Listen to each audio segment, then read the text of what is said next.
السلام علیکم، میرا نام فرید خان ہے اور میں آپ کے ساتھ اپنے دادا ابو کے شاہ جی کی سٹوری شیئر کرنا چاہتا ہوں۔ میرے دادا ابو جو کہ ایک شاہ جی کے مرید تھے اور ان سے بہت دلی لگاؤ اور محبت رکھتے تھے، وہ بہت اللہ کے ہاں پہنچے ہوئے تھے، عبادت گزار تھے اور اللہ کے برگزیدہ بزرگ تھے۔ میرے دادا ابو شاہ جی کے ساتھ سارا دن ساری رات رہتے تھے، وہ ان کے علاوہ رہنے کا تصور بھی نہیں کر سکتے تھے۔ اسی دوران ایک دفعہ شاہ جی کی حالت بہت خراب ہو گئی۔ یہ ان وقتوں کی بات ہے جب لائٹ بھی نہیں ہوا کرتی تھی، لوگ اپنی بیٹھکوں میں بیٹھ کر خوفناک باتیں کیا کرتے تھے، خوفناک ہی نہیں بلکہ اور بھی مختلف زندگی کے معاملات کے تبصرے کیا کرتے تھے۔ ان دوروں میں جب لائٹ نہیں ہوتی تھی تو زندگی بالکل اور ہوتی تھی۔ دادا ابو جب وہ کہانیاں سناتے تھے تو ان کی کہانیوں میں ایک زندگی کا احساس ہوتا تھا کہ وہ زندگی کیسے ہوگی، وہ لائف کیسے ہوگی۔ وہ اپنی کہانی کو بڑے اچھے طریقے سے ہمیں سناتے تھے، جس کو سن کر ہمیں یوں محسوس ہوتا تھا کہ جیسے ہم لوگ ادھر پہنچ گئے ہوں۔ اسی طرح دادا ابو نے بتایا کہ اچانک ایک دن خبر ملی کہ جو دادا ابو کے شاہ جی تھے وہ معذور ہو گئے ہیں، وہ گھوڑے سے گرے ہیں اور ان کی حالت بہت خراب ہو گئی ہے۔ ایسا کیوں ہوا؟ یہ معلوم کرنے کے لیے وہ اپنے شاہ جی کے پاس گئے اور شاہ جی سے کہا کہ آپ کیوں بیمار ہو گئے ہیں؟ ایسا کیا ہوا جو آپ معذور ہی ہو گئے اور آپ چل بھی نہیں سکتے؟ شاہ جی نے ایک کہانی بتائی۔ شاہ جی کا کہنا تھا کہ وہ اپنے کچھ رشتہ داروں سے ملنے کے لیے کسی دوسرے شہر میں گئے ہوئے تھے۔ ان وقتوں میں جو بڑے لوگ ہوتے تھے وہ گھوڑے پر سفر کیا کرتے تھے۔ شاہ جی بھی حسب نسب کے لحاظ سے کافی امیر انسان تھے، اور جو فرید کہتے ہیں کہ ان کے دادا ابو تھے وہ ایک مڈل کلاس تھے، اور ان کی شاہ جی سے بہت دوستی اور محبت تھی۔ شاہ جی ایسے انسان تھے جو کہ کسی بھی مڈل کلاس یا تھرڈ کلاس، جو بھی کلاس تھی، کسی بھی انسان کو کمتر نہیں سمجھتے تھے، اور انسان کو ایسے ہی ہونا چاہیے۔ وہ کہتے ہیں کہ جیسے ہی میں شاہ جی کے پاس گیا تو ان کے چہرے پر ایک عجیب سی وحشت تھی۔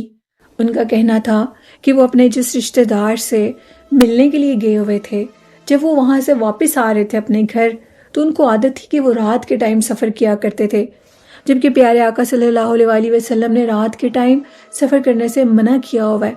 رات کے ٹائم سفر کرنے سے شیطان انسان کے ساتھ ہوتا ہے، تو وہ اس چیز کو جانتے بھی تھے، اس کے باوجود انہوں نے رات کے ٹائم سفر کیا۔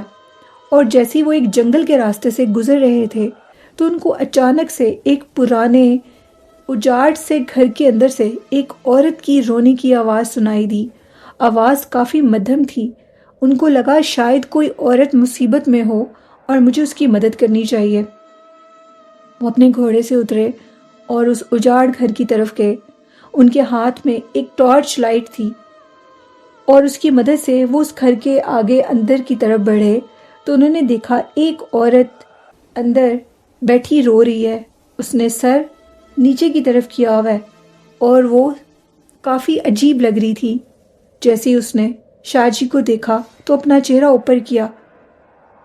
اس نے اپنے چہرے کے اوپر دوپٹہ کیا ہوا تھا اور شاہ جی سے کہنے لگی، میں بہت مصیبت میں ہوں، میرا شوہر مجھے ادھر اتار گیا تھا اور ابھی تک واپس نہیں آیا، میں کب سے اس کا انتظار کر رہی ہوں، ہو سکے تو مجھے بھی ساتھ لے جائیں۔ شاہ جی نے اس سے کہا کہ میری بہن تو میرے ساتھ آ سکتی ہو اور میں تمہیں جہاں بھی تم کہو گی وہاں اتار دوں گا۔ شاہ جی نے اسے اپنے ساتھ گھوڑے پہ بٹھایا، اس کے سر پہ ہاتھ پھیرا اور کہا کہ تم میری دین اور دنیا کی بہن ہو اور میں تمہیں تمہاری منزل تک اتار دوں گا۔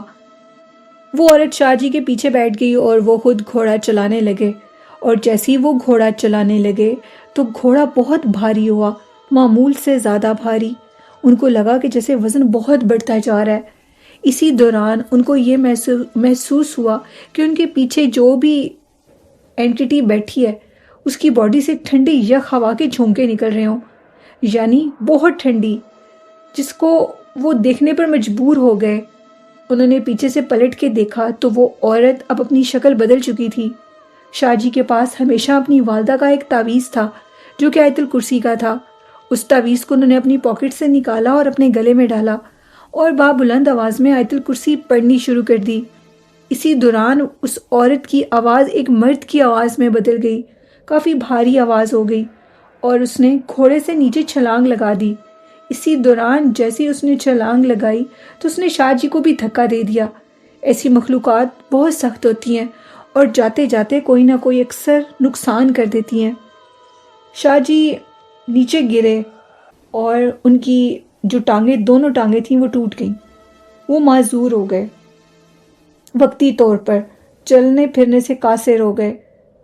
بڑی مشکل سے کچھ سوار ادھر سے گزر رہے تھے اس راستے سے، ان کی قسمت اچھی تھی جنہوں نے شاہ صاحب کو دیکھا اور ان کو اٹھا کر وہ ان کے گھر تک لے آئے، اور ان کی دونوں ٹانگیں جو کہ آلریڈی ٹوٹ چکی تھیں، اور ان کا یہ کہنا تھا کہ یہ خوفناک واقعہ میرے ساتھ اندھیری رات میں پیش آیا جب وہ اکیلے سفر کر رہے تھے۔ اس کے بعد وہ گاؤں کے تمام لوگوں کو یہ ہدایت دیتے تھے کہ ایک تو کبھی رات کے ٹائم سفر نہ کرو، اور دوسرا کبھی بھی اس پرانے راستے کی طرف سے جہاں ایک اجاڑ خوفناک کھنڈر نما گھر حویلی ہے، اس میں ایک چڑیل کا بسیرا ہے جو کہ رات کے ٹائم مردوں پر حاوی ہو جاتی ہے، کیونکہ رات کے ٹائم مرد ہی سفر کرتے ہیں، خواتین تو باہر جاتی نہیں ہیں۔ تو وہ کہتے ہیں کہ اپنے آپ کو بچانا چاہیے۔ دادا ابو نے ان کی جب کہانی سنی تو وہ کافی ڈر گئے اور انہوں نے کہا کہ شاہ جی جب تک آپ چل نہیں سکیں گے میں آپ کی خدمت کروں گا، آپ کے پاس رہوں گا۔ پھر اس کے بعد دادا ابو کہتے ہیں کہ روز ہم ان کے پاس جایا کرتے تھے، وہ ہمیں بہت سے خوفناک واقعات بتاتے تھے۔ ان کا کہنا تھا کہ اسی جنگل کے قریب ایک پرانی خوفناک گھاٹی ہے، اور اس گھاٹی کے اندر آج سے کئی سال پہلے، یعنی دادا ابو سے بھی کئی سال پہلے، ایک عورت نے سوسائڈ کیا تھا، اور اس کے بعد سننے میں آتا ہے کہ وہ عورت اپنے ایک بچے کے ساتھ اس خوفناک گھاٹی کے پاس اکثر بھٹکتی ہوئی نظر آتی ہے۔ راہ گزر جو وہاں سے گزر رہے ہوتے ہیں ان کو نقصان دیتی ہے، ان کو تنگ کرتی ہے، اور اس عورت سے بچنے کے لیے کبھی بھی اس راستے کا انتخاب مت کریں، کیونکہ وہ عورت آپ کو نقصان دے سکتی ہے۔ وہ بہت خوفناک اور ظالم قسم کی مخلوق ہے۔ سننے میں آیا کہ جو عورتیں اس طرح ان کی ڈیتھ ہو جائے، جو پریگننٹ ہوں، تو وہ ان عورتوں کو وہ کچھ عرصے کے بعد وہ کہتے ہیں کہ وہ چڑیل بن جاتی ہیں۔ کہتے ہیں کہ اگر وہ بچہ ٹھیک نہ ہو تو وہ کچھ عرصے کے بعد چڑیلیں بن کر قبر سے باہر نکل آتی ہیں۔ شاہ جی نے جو مشاہدہ کیا اس میں وہ عورت بھی اسی قسم کی تھی، اور وہ کچھ عرصے کے بعد چڑیل بن کر قبر سے باہر نکل آئی تھی۔ شاہ جی کا سامنا اس عورت سے بھی ہوا تھا، لیکن جب اس نے شاہ جی کو دیکھا اور یہ کہا کہ تم سید ذات ہو اور میں تمہیں کوئی نقصان نہیں دینا چاہتی، اس لیے تم اس پرانی گھاٹی سے واپس چلے جاؤ، لیکن جس مخلوق نے شاہ جی کو نقصان دیا شاید وہ اس مخلوق سے بھی زیادہ پاورفل تھی جس نے شاہ صاحب کو دھکا دے دیا۔ وہ ایک عمر رسیدہ انسان تھے اور بہت عبادت گزار تھے۔ کچھ عرصے کے بعد دادا ابو نے بتایا کہ شاہ جی ٹھیک ہو گئے، چلنے لگ گئے، اور اس طرح کی بہت سی خوفناک کہانیاں وہ اپنے گھر کی پرانی بیٹھک میں بیٹھ کر سنایا کرتے تھے۔ ان وقتوں میں موبائل نام کی تو کوئی چیز ہوتی نہیں تھی، اور میرے خیال سے ٹی وی بھی نہیں ہوتے ہوں گے، اور ان وقتوں میں لوگ ایسے ہی باتیں کرتے ہوں گے۔ کتنا اچھا لگتا ہوگا، وہ کتنا اچھا دور ہوگا جس میں موبائل جیسا فتنہ بھی نہیں ہوگا اور ایسی فحاش کام بھی نہیں ہوں گے جو آج کل کے دور میں ہو رہے ہیں۔ تو اللہ پاک ہم سب کو حیا والی زندگی دے، آمین۔ اور بڑھتے ہیں آج کی نیکسٹ خوفناک کہانی کی طرف۔ یہ خوفناک کہانی کراچی سے عابد نے شیئر کی۔ عابد کہتے ہیں میرے بڑے بھائی کی یہ خوفناک کہانی ہے۔ یہ ایک ایسے ٹاور کی، ایک ایسی بلڈنگ کی کہانی ہے جس میں میرے بھائی جاب کرتے تھے، اور ان کو ادھر رہنے کے لیے ایک فلیٹ بھی ملا تھا۔ وہ فلیٹ جس فلور پہ ملا تھا وہ فلور نمبر 11 تھا، اور وہاں پر مشہور تھا کہ وہاں پر آسیب کا بسیرا ہے، اور وہ آسیب بھی ایک عورت کا تھا۔ میرے بھائی چونکہ ان باتوں پہ بالکل یقین نہیں کرتے تھے، وہ کہتے تھے یہ ساری فرضی اور کتابی باتیں ہیں، ایسے جنات نہیں گھومتے کہ وہ لوگوں کو نظر آ جائیں، اور واقعی جنات ایسے تو نہیں گھومتے کہ وہ لوگوں کو نظر آ جائیں، لیکن جس جگہ پر وہ ہوتے ہیں اور وہ وہاں پر بسیرا رکھتے ہیں وہاں پر تو وہ نظر آتے ہیں۔ اسی طرح وہ کہتے ہیں کہ بھائی کو وہاں پر جاب ملی اور ایک فلیٹ بھی ملا، اور فلور نمبر 11 پر ملا۔ کہتے ہیں کہ وہ جو فلور تھا اس پر بہت کم لوگ جاتے تھے، اور وہاں پر 2-3 ہی صرف فلیٹ تھے جس میں لوگ رہتے تھے۔ زیادہ تر لوگ نیچے والے فلیٹس میں رہتے تھے۔ جو فلیٹ نمبر 11 جو فلور نمبر 10 تھا وہاں پر بھی لوگ نہیں رہتے تھے، وہ حصہ بالکل سنسان تھا، اور پھر 11ویں منزل پر جو لوگ رہتے تھے وہ بھی 2-3 ہی فیملیز تھیں۔ بھائی کو جب جاب ملی تو وہ بہت خوش ہوئے کیونکہ ان کی پے بہت اچھی تھی۔ انہوں نے اس پلازے کا، اس ٹاور کا نام تو شیئر نہیں کیا، لیکن انہوں نے اس کے متعلق کہانی بتائی جو کہ کراچی میں ہے۔ وہ کہتے ہیں کہ بھائی بہت خوش تھے اپنی جاب سے، وہ تھکے ہوئے آتے تھے اور سو جایا کرتے تھے۔ اسی طرح 2-3 ماہ گزر گئے، ان کو کچھ بھی محسوس نہیں ہوا۔ جیسے ہی 3 ماہ کے بعد اچانک سے ایک دن وہ اپنی جاب سے واپس آ رہے تھے، تقریباً رات 1 بجے کا ٹائم تھا، اور جیسے ہی لفٹ کھلی تو آگے ایک لڑکی کھڑی ہوئی تھی جو کہ وائٹ کپڑوں میں تھی اور بال بہت لمبے تھے۔ نارمل لیڈیز کے اتنے لمبے بال نہیں ہو سکتے، اور اگر ہوں بھی تو وہ چڑیلوں کی طرح لگتے ہیں، ان کا کہنا تھا۔ اور وہ کہتے ہیں کہ اس کے بال دیکھ کر مجھے کافی عجیب محسوس ہوا، اور اس نے میری طرف دیکھا اور وہ مسکرائی، اور میں جیسے لفٹ سے نکلنے لگا تو وہ بجائے لفٹ کے جانے کے وہ میرے ساتھ چلنے لگی اور مجھ سے باتیں کرنے کی کوشش کرنے لگی۔ میں بھی اس سے باتیں کرنے لگا، اور اسی طرح ہم روز ایک دوسرے کو ملا کرتے تھے۔ وہ کہتی ہیں کہ اس لڑکی کا نام نوال تھا۔ میری اور اس کی بہت اچھی دوستی ہوگی، یہاں تک کہ وہ کہتے ہیں کہ میں اس سے اتنا پیار کرنے لگا کہ میں نے سوچا میں کیوں نہ اس سے شادی کر لوں، اس کو اپنا شریک حیات بنا لوں، کچھ سوچے سمجھے بغیر ہی۔ اور انہوں نے اس سے کہا کہ تم مجھے بہت پسند ہو اور میں تم سے شادی کرنا چاہتا ہوں۔ وہ کچھ نارمل نہیں لگتی تھی، زیادہ بولتی نہیں تھی، اس کی آنکھوں میں ایک عجیب سی اداسی رہتی تھی ہر ٹائم۔ مجھے کافی عجیب محسوس ہوتا تھا کہ یہ زیادہ بولتی کیوں نہیں ہے، اور جب بولتی ہے تو وہ اس کو، جو ان کے بھائی تھے عابد کے، ان کو وہ بہت اچھی لگتی تھی۔ خیر اس کے بعد وہ کہتے ہیں کہ اسی طرح ٹائم گزرتا گیا، 3-4 ماہ گزر گئے، اور ایک دن اچانک کہتے ہیں کہ میری طبیعت خراب ہوئی اور میں اپنی جاب سے جلدی واپس گھر آ گیا۔ مجھے سب سے بڑی حیرانگی لگتی تھی کہ نوال ہمیشہ سیڑھیوں کا استعمال کرتی تھی، وہ کبھی بھی لفٹ کا یوز نہیں کرتی تھی۔ اتنی زیادہ سٹیئر سے وہ نیچے اتر کے جاتی کیسے تھی اور آتی کیسے تھی، یہ ایک نارمل چیز نہیں تھی۔ خیر وہ کہتے ہیں کہ اس دن میری طبیعت بہت زیادہ خراب تھی اور میرا دل یہ چاہ رہا تھا کہ میں جلدی سے جاؤں اور نوال سے باتیں کروں۔ وہ کہتی ہیں کہ جیسے میں نے لفٹ کا دروازہ کھلا دروازہ، تو میں نے دیکھا کہ جو نوال ہے وہ سیڑھیوں سے اوپر آ رہی ہے، اور اس دن لائٹ بند ہو گئی اچانک سے۔ نوال کی جو آنکھیں اتنی بڑی تھیں وہ اندھیرے میں کسی بلی کی طرح چمکنے لگیں۔ انسان کی آنکھیں تو نہیں چمک سکتی، اور نہ ہی انسان کی آنکھوں سے لائٹ نکلتی ہے، اس کی آنکھوں سے لائٹ نکلنے لگی۔ اسی دن میں نے نوال کو وہ رنگ بھی دینی تھی جو میں اسے دینا چاہتا تھا، اور اسے اپنی محبت کا اظہار کرنا چاہتا تھا، اور اس کو بتانا چاہتا تھا کہ میں تمہارے ساتھ ساری زندگی رہنا چاہتا ہوں۔ اور اسی دن میں نے اس کا وہ روپ دیکھا، اس کی آنکھیں جل رہی تھیں۔ میں نے جب اس کو دیکھا تو میں خوف زدہ ہو گیا، اور میں فوراً بھاگ کر اپنے کمرے کی طرف گیا، یعنی اپنے فلیٹ کی طرف گیا، اور جلدی سے میں نے دروازہ بند کر لیا۔ میرا سارا جسم کانپ رہا تھا، میں خوف زدہ تھا، مجھے کچھ سمجھ نہیں آ رہی تھی کہ یہ میں نے کیا دیکھا ہے۔ پہلے میں اپنے دل کو تسلی دے رہا تھا، میں یہ سمجھ رہا تھا کہ شاید یہ میری آنکھوں کا دھوکہ ہو، نوال ایسے کیسے ہو سکتی ہے، وہ تو مجھ سے بہت پیار کرتی ہے، لیکن اس نے آج تک مجھ سے اپنی محبت کا اظہار بھی نہیں کیا تھا۔ ایسے پیار تو نہیں ہو سکتا جس میں کبھی محبت کا اظہار ہی نہ کیا جائے، اور وہ مجھے اپنی فیلنگز کے متعلق بتاتی نہیں تھی۔ خیر پھر اچانک سے کہتے ہیں کہ بھائی جو ان کا فلیٹ تھا، ان کے فلیٹ کے دروازے پر اچانک سے دستک ہونے لگی، بہت زور سے، بہت خوفناک طریقے سے، اور کوئی چیخ کر یہ کہہ رہا تھا کہ اس فلیٹ سے دفع ہو جاؤ، یہ میری جگہ ہے۔ آج سے کئی سال پہلے اس فلیٹ میں میری موت ہو گئی تھی، اور اس کے بعد اس فلیٹ میں کسی کو رہنے نہیں دیتا۔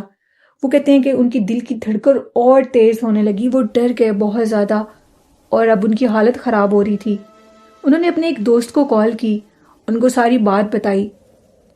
ان کو دروازے پر مسلسل دستک کی آواز آ رہی تھی، کوئی نوک کر رہا تھا دروازے کو، لیکن جب وہ اپنے دوست سے بات کر رہے تھے تو ان کے دوست کا کہنا تھا کہ ہمیں ایسی کوئی بھی آواز نہیں آ رہی، حالانکہ آواز بہت تیز تھی۔ خیر ان کے دوست نے کہا کہ تم کس فلیٹ کی بات کر رہے ہو اور کس فلور پر تمہیں یہ فلیٹ ملا؟ تو انہوں نے اس ٹاور کا نام لیا، اس پلازے کا نام لیا اور کہا کہ مجھے تو اس جگہ پر یہ فلیٹ ملا ہے۔ تو انہوں نے کہا کہ جس جگہ پر تمہیں یہ فلیٹ ملا ہے ادھر ایک لڑکی نے سوسائڈ کیا تھا اور اس کی موت ہو گئی تھی۔ اس فلیٹ میں جو بھی آتا ہے وہ 1-2 ماہ اس سے زیادہ نہیں رہ سکتا۔ تم نے اس فلیٹ میں 6 ماہ کیسے گزار لیے؟ خیر وہ کہتے ہیں کہ پھر میں نے اس فلیٹ کو چھوڑ دیا اور اگلے ہی دن میں اس کو خالی کر کے اس جاب سے ریزائن کر کے چلا گیا۔ آج تک وہ کہتے ہیں کہ نوال مجھے یاد آتی ہیں، یعنی ان کے بھائی کو یاد آتی ہیں اور وہ ان سے محبت بھی کرتے ہیں، لیکن اب تو ان کے بھائی کی شادی ہو گئی ہے۔ اور وہ کہتے ہیں کہ وہ ایک خوفناک چڑیل تھی، وہ بدرو تھی، بھٹکتی ہوئی یا جو بھی تھی، لیکن جیسی بھی تھی وہ ان کو بہت اچھی لگتی تھی۔ اور یہ کہانی تھی عابد کے بھائی کی۔ بہت شکریہ عابد اپنی سٹوری شیئر کرنے کے لیے۔ اور بڑھتے ہیں آج کی لاسٹ خوفناک کہانی کی طرف۔ یہ خوفناک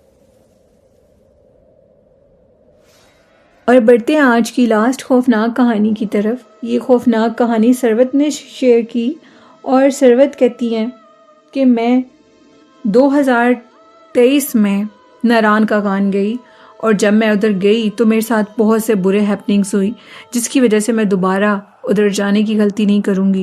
وہ کہتی ہیں کہ جب میں ادھر پہنچی اپنے بچوں کے ساتھ، اپنے شوہر کے ساتھ، تو مجھے جس کمرے میں ہم لوگوں کو سٹے ملا، مجھے اس کمرے سے ایک عجیب سی گندی سمیل آ رہی تھی۔ میرا بالکل دل نہیں چاہ رہا تھا کہ میں اس کمرے میں رکوں۔ خیر ہم لوگ فریش ہو کر باہر نکلے اور اس کے بعد جب ہم واپس ہوٹل میں آئے تو وہ کہتی ہیں کہ ہوٹل کے جو دروازے تھے وہ خود بخود کھل رہے تھے اور بند ہو رہے تھے، جو ہمارے روم کے دروازے تھے۔ ان کو دیکھ کر تو ایک دفعہ تو میں حیران ہوگی، میرے بچے بھی، میرا شوہر بھی، کہ یہ کیا ہو رہا ہے، ایسے کیسے پاسبل ہے۔ ہم نے فوراً وہ کہتے ہیں کہ ریسیپشن پہ کال کی اور ان کو یہ ساری بات بتائی۔ انہوں نے کہا ادھر جو بھی آتا ہے وہ یہی کمپلین کرتا ہے، اگر آپ رہنا چاہیں تو رہ لیں، اب ہم آپ کو آپ کے پیسے بھی واپس نہیں کریں گے، اور اگر جانا چاہتے ہیں تو چلے جائیں۔ وہ کہتی ہیں کہ ہم نے کہا ایسے کیسے ہو سکتا ہے کہ آپ ہمیں ہمارے پیسے بھی واپس نہیں کریں گے اور ہمیں جانے کا بھی کہہ رہے ہیں۔ وہ کہتے ہیں کہ ساری رات آیت الکرسی پڑھتے، چاروں کل پڑھتے ہم لوگوں کی گزر گئی اور پھر ساری رات کوئی نہیں سویا۔ صبح جب ہم لوگ فریش ہونے کے لیے اٹھے، کہیں آدھی رات کو کہیں جا کر آنکھ لگی ہوگی، اور جب ہم صبح اٹھے تو اس کے بعد وہ کہتے ہیں کہ جو واش روم کا دروازہ کسی نے لاک کر دیا تھا، جبکہ رات کو وہ دروازہ بالکل کھلا ہوا تھا اور وہ بند نہیں تھا، یعنی وہ لاک نہیں تھا۔ ساری رات واش روم کے اندر سے کہتے ہیں کہ کچھ عجیب سی آوازیں بھی آتی رہیں، اور وہ آوازیں ایسی تھیں کہ جیسے کوئی ہررا رہا ہو، کوئی خوفناک آوازیں تھیں۔ وہ ان آوازوں کو سننے کے بعد مجھے یہ یقین ہو گیا کہ یہاں پر جنات ہیں اور بہت بھاری اینٹیٹی ہے ادھر جو کہ کسی کو رہنے نہیں دے گی۔ خیر ہم لوگوں نے صبح ہی اس روم کو لیو کر دیا اور اس کے بعد ہم لوگ ادھر رکے نہیں اور ہم لوگ واپس آ گئے، کیونکہ میرے بچے چھوٹے تھے اور میں ان کے ساتھ رسک نہیں لے سکتی تھی کہ میں ادھر رہوں۔ کوئی بھی ماں اپنے بچوں کو یا اپنے شوہر کو، کوئی بھی بیوی یا شوہر اپنی بیوی کو تکلیف میں تو نہیں دیکھ سکتے ہوں گے میرے خیال سے۔ اسی لیے ایسی جگہوں پر جانے سے پہلے سوچیں۔ زیادہ گھومنا پھرنا بھی اچھا نہیں ہوتا۔ جن لوگوں کو زیادہ گھومنے پھرنے کا شوق ہوتا ہے وہ اکثر نقصان بھی اٹھاتے ہیں، کیونکہ آپ صلی اللہ علیہ وسلم نے فرمایا کہ یہ فتنے کا دور ہے اور کوشش کرو کہ زیادہ تر اپنے گھروں میں رہو۔ زیادہ باہر جانا انسان کے لیے اچھا نہیں ہوتا بنا ضرورت کے۔ تو آپ اس عادت کو اپنے اندر سے ختم لوگوں کو کرنا چاہیے جو لوگ بہت گھومتے پھرتے ہیں۔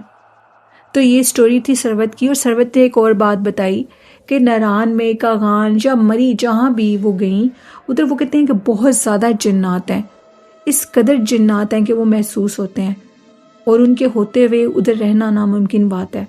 ثروت کا ایک اور بھی کہنا تھا کہ یہ جو اتنے ادھر ایسے بھاری نقصانات ہوتے ہیں، لوگوں کی ڈیتھ ہو جاتی ہے وہاں پر، اوپر سے پہاڑ گرتے ہیں، جو بھی ہوتا ہے وہ کہتے ہیں کہ میرے خیال سے وہ بھی جنات ہی گراتے ہیں۔ ان کا کہنا تھا کہ ناران کے راستے میں ایک ایسی جگہ ہے جہاں سے گزرتے ہوئے وہاں پر پانی کا پریشر ہوتا ہے، وہاں پر وہ کہتی ہیں کہ وہ پانی جو ہے وہ پہاڑوں سے روڈ کے اوپر آ رہا ہوتا ہے، تو اتنا زیادہ پانی کا پریشر ہے وہاں سے اکثر جو گاڑیاں ہیں وہ بیک ہو جاتی ہیں پانی کے پریشر کی وجہ سے۔ وہ کہتے ہیں کہ وہاں کے لوگوں کا کہنا ہے کہ یہ بھی جنات کرتے ہیں، کیونکہ اس پہاڑی جگہ، ان پہاڑی راستوں پر جنات کا بسیرا ہے اور وہیں سے جنات شروع ہو جاتے ہیں۔ تو یہ سٹوری تھی سروت کی۔ اس طرح کے اور بھی بہت سے خوفناک واقعات جو میں اپنے لسنرز کے ساتھ اپنے دوسرے چینل پہ کر شیئر کروں گی۔